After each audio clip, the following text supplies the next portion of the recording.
welcome to Painting Series 1 Tutorial 3. Now that we've seen how color and light function in the icon, it's time to see how we apply this in practice and how we create both rhythm and volume with color. It's not enough to simply build up lighter colors on top of darker ones.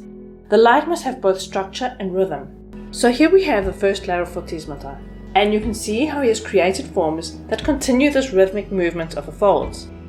There is nothing random about the forms. Next we're going to look at an example by Ponselinos, where you can see how much rounder the forms are, creating stark contrast between his work and that of Astropas, even though their work is from the same period. We have this beautiful rhythmic movement of the sketch serving as the foundation for the fortismata. There are also only two layers of fortismata, the first fortisma and the white highlights on this garment. On the contrary, on this icon of the Theotokos, there is only a first fortisma on her dark Mephorion. There needs to be consistency of style.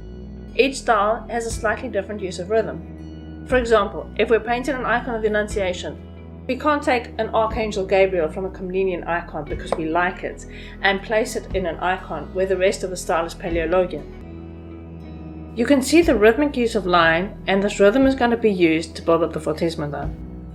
For the first fortisma, I'm going to make an orange color using yellow ochre and red ochre, or light Mars red if that's what you have. Because the purpose of this exercise is simply to learn how to build up the forms of the fortismata, I haven't even painted a proplasmos, and we're going to be painting in the negative from light to dark. And here we will build up the next shape, and you can see that it follows the form for the fortismata. We're going to take our orange color and add some more red to it.